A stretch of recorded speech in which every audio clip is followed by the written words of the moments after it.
Il ne s'est pas prononcé sur la question, mais c'est la crainte de la population. Un éventuel troisième mandat d'Alpha Condé en Guinée. Ce soir, on va donner la parole à son ministre d'État et conseiller spécial, Rachid Ndiaye. Bonjour.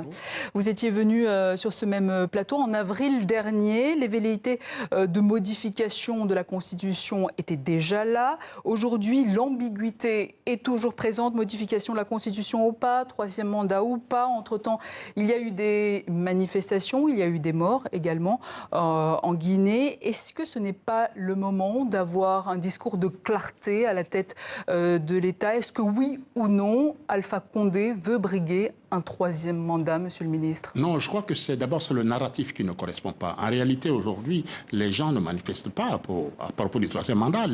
La manifestation repose sur la contestation d'un projet de constitution qui a été soumis à la consultation nationale avec le Premier ministre.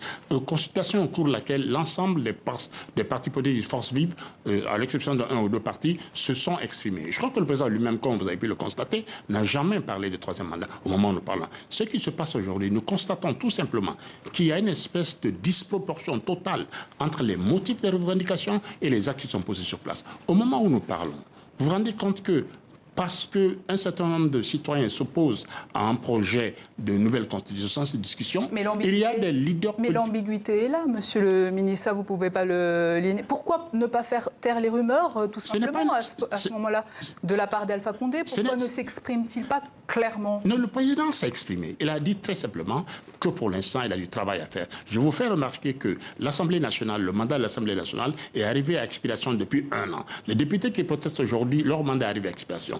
Le projet de nouvelle constitution, qui va être la 5e constitution dans les 60 ans d'histoire du pays, c'est un objet d'un débat qui est posé au nom de la société. Je crois que ceux qui ne sont pas favorables à ce projet, ils ont tout à fait la possibilité de s'exprimer. Vous avez vu par exemple que, effectivement, vous marquez qu'il y a eu des événements de violence. Mais quand les manifestants s'organisent, qui prennent attache avec l'administration, avec les forces de sécurité, les manifestations se passent sans incidence, sans violence particulière. Je crois que ce que vous notez également que des personnalités ont été interpellées, ils ont été interpellés pas par le président ni par le gouvernement, par la justice, comme chez les Catalans à Barcelone, comme chez les Gilets jaunes ici. C'est la justice qui est indépendante, qui a décidé de prendre un certain nombre de mesures contre des actes d'appel à l'insurrection, les actes à la sédition, ce qui est beaucoup grave. Je vous fais remarquer. Mais quel est votre avis sur ces arrestations? Je rappelle, sur ces arrestations et cet emprisonnement, prison ferme pour 5 responsables du Front National de Défense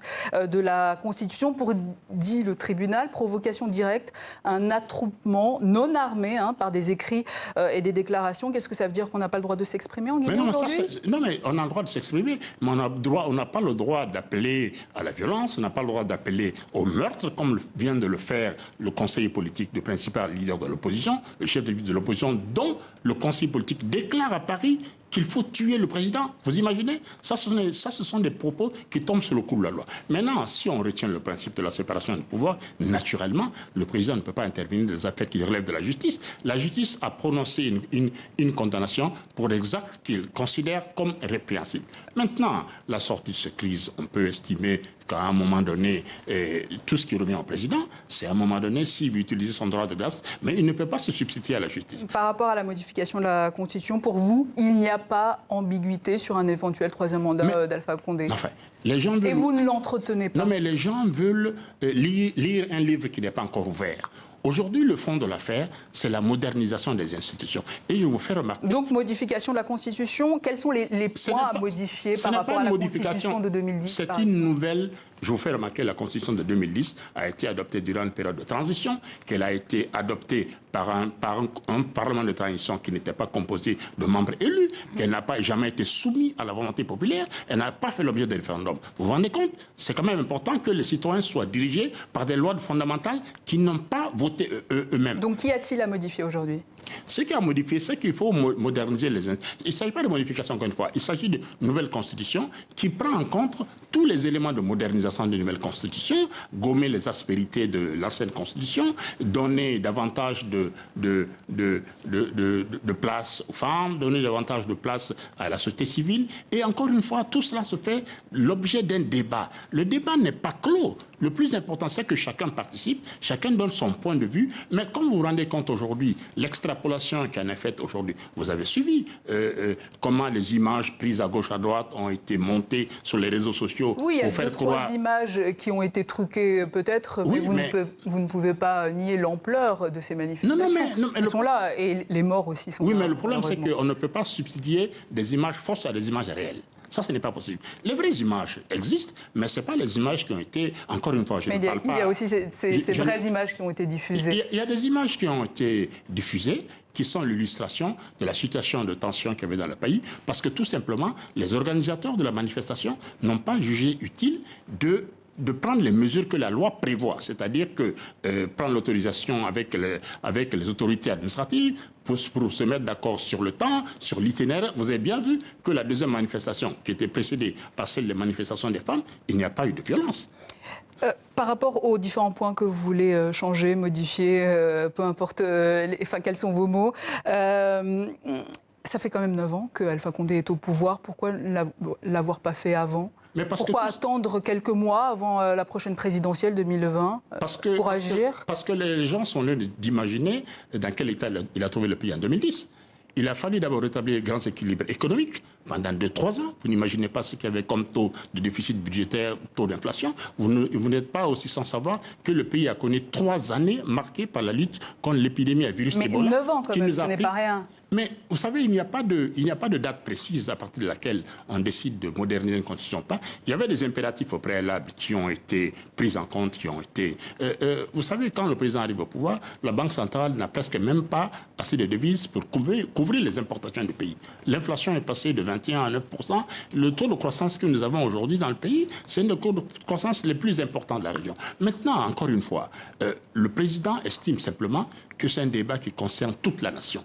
Et ce débat-là, chacun doit prendre part et chacun doit donner à la fois son opinion et son point de vue. Loin des actes de violence, loin des actes qui sont de nature à rompre la cohésion sociale, à rompre l'unité nationale et en même temps aussi ne pas tomber dans une désinformation qui serait aujourd'hui de nature à engendrer une crise. Parce que, vous savez, aujourd'hui, il y a 2 catégories de manifestants. Il y a des manifestants, il y a ceux qui manifestent parce qu'ils ne sont pas d'accord sur un projet, et ceux qui s'inscrivent, il faut le dire, dans une politique de déstabilisation. Mais justement, Monsieur le ministre, demain seront inhumés les jeunes du FNDC qui ont été tués lors des manifestations. Comment vous réagissez à ces manifestations qui ont été meurtrières? Écoutez, c'est une page triste pour l'ensemble du pays. Je crois que par rapport à la mort d'un certain nombre de citoyens, les enquêtes continuent pour savoir dans quelle mesure ces citoyens ont perdu la vie. Je crois que c'est pourquoi l'appel a été lancé, pour qu'il y ait moins de points de convergence, pour que les manifestations puissent se passer dans un cadre légal, dans un cadre sécurisé, afin qu'on combine à la fois la volonté de donner aux gens la possibilité de donner leur opinion, et en même temps la volonté de préserver la paix et la sécurité du pays. Je vous fais remarquer, il n'y a pas que les arrêts, il y a aussi aujourd'hui des gens qui ont été interpellés. La police est en train de faire son enquête pour voir quel a été leur rôle, leur présence durant ces événements difficiles, pour ne pas rentrer dans l'amalgame. Mais s'il y avait un discours de clarté, peut-être qu'on n'en serait pas arrivé là. Mais discours de clarté, il est assez clair. Écoutez, les gens veulent que le président... Ils ne veulent pas de modification de constitution, ils ne veulent pas de 3e mandat. Le message est clair. D'accord, mais le problème, c'est que la démarche pour une nouvelle constitution, elle n'est ni illégale ni illégitime. Vous imaginez... Mais non, le peuple n'en veut pas. Mais sur quoi les gens se basent pour dire que le peuple n'en veut pas? Parce qu'il y a quelques manifestants. Vous allez voir, le président de la République rentre jeudi à Conakry. Vous allez voir comment il va être accueilli aussi par une population qui considère qu'on a le droit de proposer à la nation une nouvelle constitution. Et cette constitution, je vous le garantis, elle ne passera que si le peuple veut qu'il y ait une nouvelle constitution. Et on suivra ce retour d'Alpha Condé en Guinée. Rachid Ndiaye, merci. Je rappelle que vous êtes ministre d'État guinéen et conseiller spécial du président Alpha Condé.